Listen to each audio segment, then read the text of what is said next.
विद्यार्थियों, कल हमारा प्रसंग चल रहा था।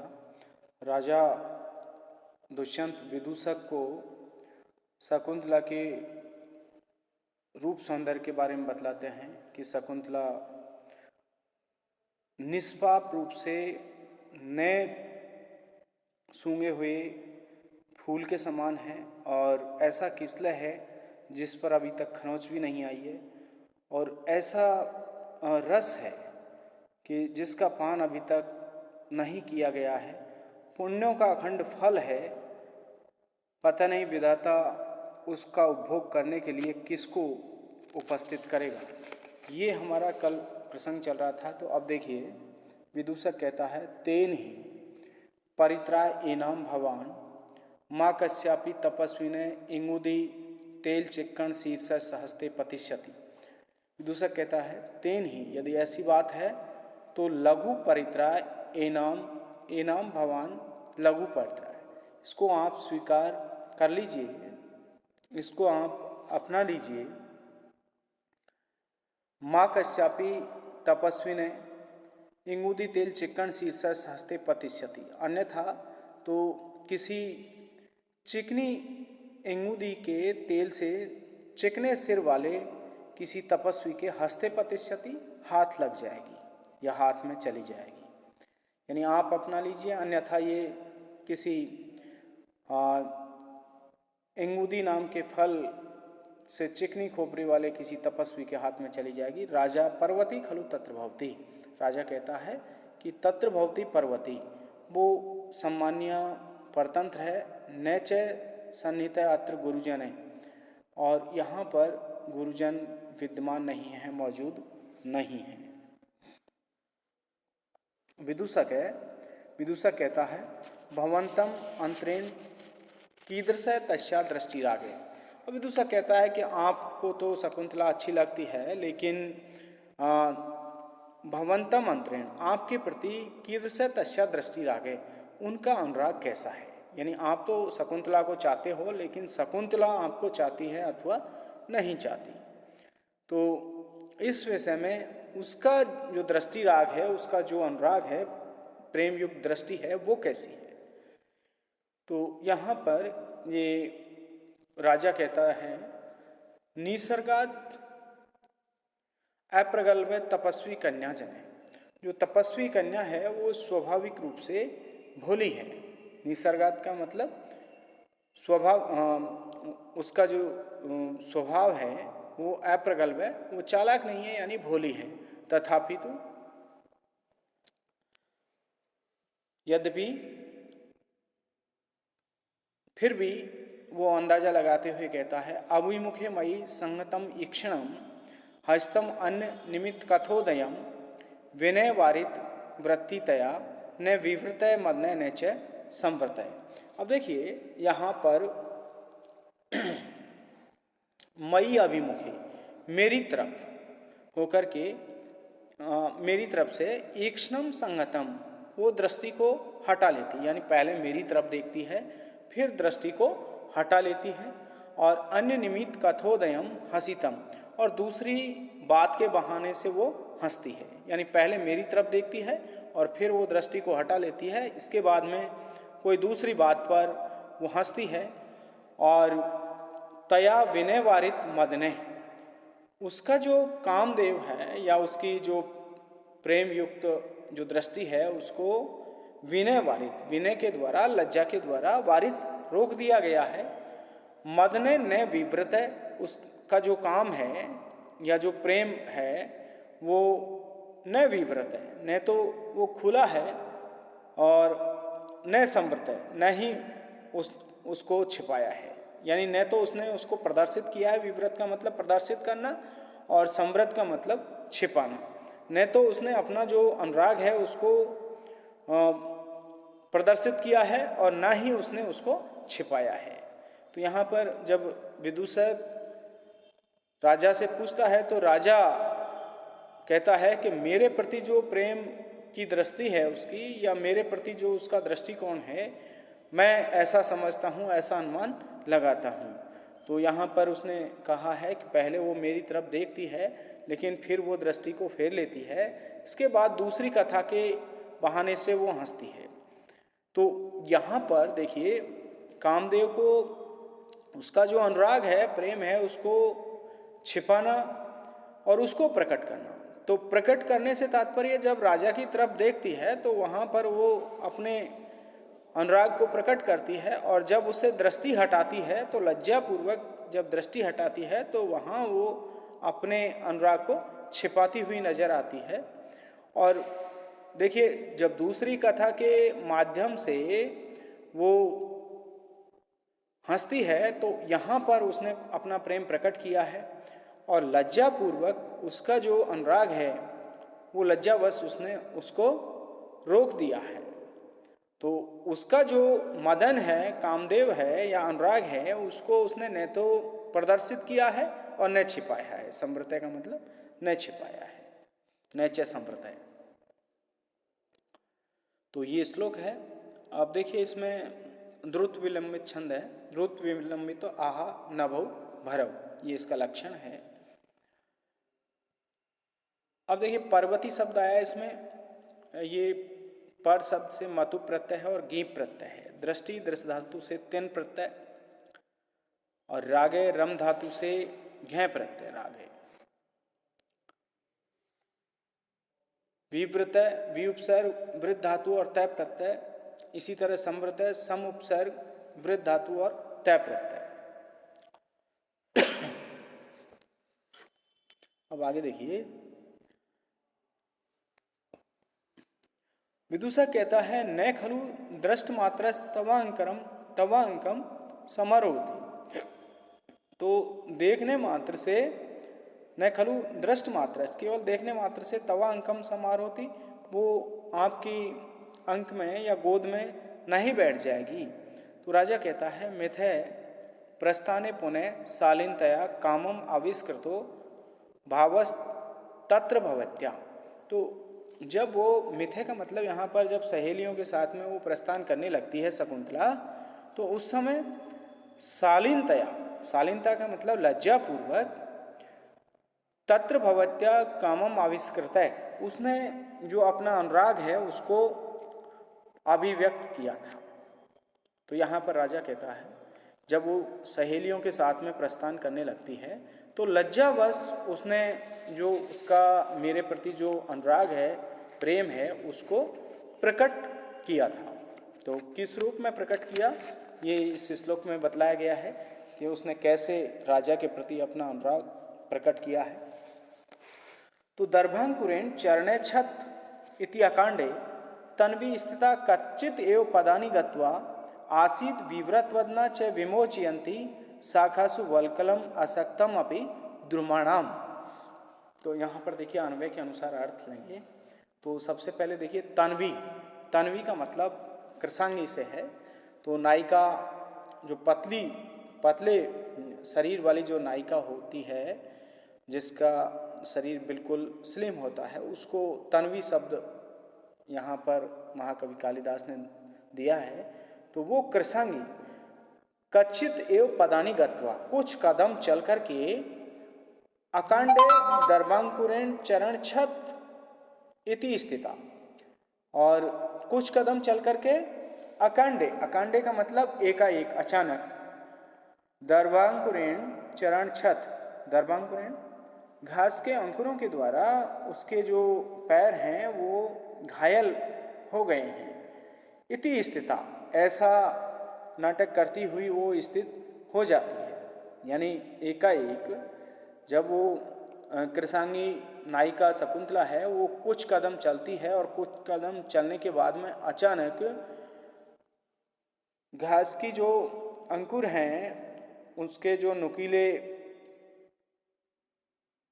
अंकुर हैं, उनसे उसके मानो पैर घायल हो गए हैं। ऐसा करते हुए वह स्थित हो जाती है, रुक जाती है। और इसके अलावा दूसरा द्रुमाणाम शाखासु च असक्तम अपि वल्कलम विमोचयन्त, और द्रुमाणाम शाखासु वृक्षों की शाखाओं में, डालियों पर, असक्तम अपि वल्कलम, नए हुलजे हुए वस्त्रों को, यानी उसके वस्त्र उन डालियों में फंसे हुए नहीं है, उलझे हुए नहीं है, फिर भी उनको विमोचयन्ति, वो छुड़ाती हुई, विव्रत वदना आसीत, मेरी तरफ मुख करके रुक गई थी। यानी राजा दुष्यंत यहाँ पर शकुंतला का जो अनुराग उसके प्रति है उसके बारे में बतलाता है विदूषक को कि मुझे ये तो पता नहीं कि शकुंतला मुझे कितना चाहती है, लेकिन मैं ये कह रहा हूँ कि उसने इस तरह से अपने अनुराग को प्रकट किया था। तो तन्वी वो कृशांगी कच्चित एवं पदानी गत्वा, कुछ कदम चल करके अखंड एकाएक या अचानक दर्भांकुरेण चरण चित, मानो उसके घास के अंकुरों से पैर घायल कर दिए गए हैं। और ये तो पहली चीज हो गई, यानी घास का जो अंकुर है वो कोई इतना चुभने वाला नहीं होता है, लेकिन वो एक उसके लिए, शकुंतला के लिए बहाना था वहाँ राजा की तरफ देखने का और रुक करके देखने का। तो ये पहला जो उसका हाव भाव है उससे ये लगता है कि शकुंतला राजा दुष्यंत को चाहती है। और दूसरा, यानी उसके जो कपड़े हैं वो वृक्षों की डालियों में नहीं उलझे हैं, लेकिन फिर भी उनको वह वल्कल वस्त्रों को छुड़ाती हुई, उन डालियों से एक तरह से छुड़ाती हुई, विव्रत वदना आसीत, विव्रत वदना का मतलब उसकी और मुख करके वो रुक गई थी। इससे ये तय हो गया कि राजा दुष्यंत को शकुंतला चाहती है। तो ये इसकी व्याख्या है। अब देखिए आविष्कृत है औपसर्ग विस धातु और क्री धातु से तय प्रत्यय, शालीन साला शब्द से खन प्रत्यय,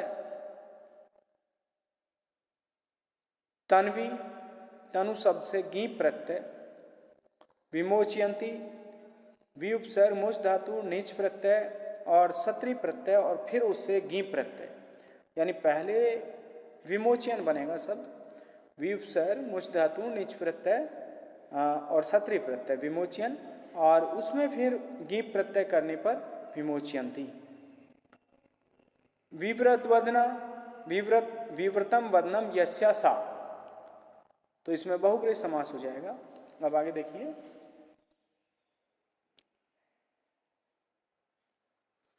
तेन ही गृहीत पाथेयो भाव, यदि ऐसी बात है तो आप फिर पाथे ग्रहित भाव, यानी आप मार्ग का भोजन ग्रहण करें। कृतम त्वयो उपवनम तपोवनम इति पश्यामि, यहाँ पर देखिए कृतम त्वया उपवनम तपोवनम इति पश्यामि, त्वया तपोवनम उपवनम कृतम, यानी तुमने जो ये तपोवन है उसको उपवन क्रीड़ा उद्यान बना दिया है। क्योंकि यहाँ पर विदूषक का कहने का तात्पर्य यह है कि देखिए आप अंतःपुर में आपके लिए एक से एक सुंदर रानी है, लेकिन वहाँ आपका मन नहीं लग रहा है, और ये अचानक जो रास्ते में आई हुई जो शकुंतला है उसकी तरफ आप आकृष्ट हो रहे हो, तो मार्ग का जो भोजन है उसको आप ग्रहण करो। और आपने ये जो तपोवन है उसको उपवन बना दिया है। उपवन बनाने से मतलब उपवन एक काम क्रीड़ा उद्यान बना दिया है। तो राजा कहता है फिर, सखे तपस्वी भी कैश्चित परिज्ञातो अस्मि, मित्र तपस्वियों के द्वारा हमको पहचान लिया जाएगा, चिंता तावत, तो विचार कीजिए या सोचिए, केन उपदेशेन पुनः आश्रम पदम गच्छामि, हम किस बहाने से, उपदेश का मतलब बहाना, तो किस बहाने से पुनः आश्रम पदम गच्छामि, इस आश्रम में प्रवेश करें, यानी हम किस बहाने से इस आश्रम में प्रवेश करें। तो विदूषक कहता है, को अपरो उपदेशो युष्माकम राज्ञाम, युष्माकम राज्ञाम, तुम राजा लोगों के लिए को अपरो उपदेशो, आपके लिए कौन सा दूसरा बहाना है, आपके लिए एक निश्चित बहाना है कि निवार शस्त्र भागम अस्माकम उपहरंतु, निवार नाम की जो घास है उसका छठा हिस्सा अस्माकम उपहरंतु हमें दीजिए। यहाँ पर देखिए तत्कालीन जो कर व्यवस्था है राजा लोगों की, उसके बारे में इस लाइन से पता लगता है कि वो लोग कर के रूप में निवार नाम की जो तृणधान की जो घास का जो अन्न होता था निवार का, उसका छठा हिस्सा वो लोग कर के रूप में ग्रहण करते थे। तो राजा मूर्ख अन्य देव भाग देयम एतेषाम रक्षणे निपतति यत रत्न राशिम अपि विहाय अभिनंदम। तो राजा उससे कहता है, जब राजा को विदूषक उपाय बताता है कि आप निवार नाम की घास का छठा हिस्सा उनसे मांगिए, तो राजा कहता है कि मूर्ख अन्य देव भाग देयम एतेषाम रक्षणे निपतति, एतेषाम रक्षणे इन लोगों की रक्षा करने के बदले अन्य देव भाग देयम निपतति, दूसरा ही भाग या दूसरा जो हिस्सा है वो हमें निपतति का मतलब प्राप्त होता है, यानी इनकी रक्षा करने के बदले हमें दूसरा जो हिस्सा प्राप्त होता है वह वह रत्न राशि में अपनी विहाय, वो रत्न राशि को भी छोड़ करके अभिनंदन प्रशंसा के योग्य है, यानी वो अभिनंदनीय है। पस देखिए, तो ये लोग जो कर के रूप में हमें देते हैं वो रत्नों को छोड़ करके उनसे भी ज़्यादा अभिनंदन करने योग्य है। अब इसको इसमें बतलाया गया है श्लोक में, देखिए, यद उत्तिष्ठति वर्णेभ्यो नृपाणाम क्षयी तत्फलम तपे षड्भागम अक्षयम दत्ति आरण्य का हीन। तो देखिए यहाँ पर वर्णेभ्यो यत उत्तिष्ठति, वर्णेभ्यो ब्राह्मण आदि जो वर्ण हैं उन वर्णों से यत उत्तिष्ठति, जो धन हमको कर के रूप में उत्तिष्ठति का मतलब प्राप्त होता है, तो ब्राह्मण आदि वर्णों से कर के रूप में जो धन हमको मिलता है राजा लोगों को, नृपणाम का मतलब राजा लोगों को, तत्फलम क्षयी, उसका जो फल है वो नष्ट होने वाला है। और ही निश्चित रूप से आरण्य का, ये जो तपस्वी लोग हैं वो अक्षयम, अक्षय का मतलब जो कभी समाप्त नहीं होता, ऐसे तप का षष्ठ भागम ददति, तप का छठा भाग हमको प्रदान करते हैं जो कभी नष्ट होने वाला नहीं है। तो यहाँ पर ये जो अलग से उनके ऊपर जो कृपा करते हैं तपस्वी लोग, उसके बारे में वर्णन किया गया है कि जो ब्राह्मण क्षत्रिय वैश्य और शूद्र आदि जो 4 वर्ण हैं उनकी हम रक्षा करते हैं, तो हम राजा लोगों को उसके बदले जो फल मिलता है इन वर्णों से, वो फल तो क्षयी नष्ट होने वाला है। और जो ये आरण्यक, ये तपस्वी लोग हमको प्रदान करते हैं, वो तप का छठा हिस्सा ये प्रदान करते हैं और वो अक्षय फल है, वो कभी नष्ट नहीं होने वाला फल है। तो ये इस तरह से श्लोक की व्याख्या है। और इस श्लोक का यहाँ लिखने का तात्पर्य महाकवि कालिदास का ये रहा कि जो उनकी जो कर व्यवस्था है उसका पता इस श्लोक से चलता है कि वो लोग प्रजा की रक्षा करते थे और प्रजा की रक्षा के बदले में जो कर ग्रहण करते थे वो आय का छठा हिस्सा हुआ करता था। धन्यवाद।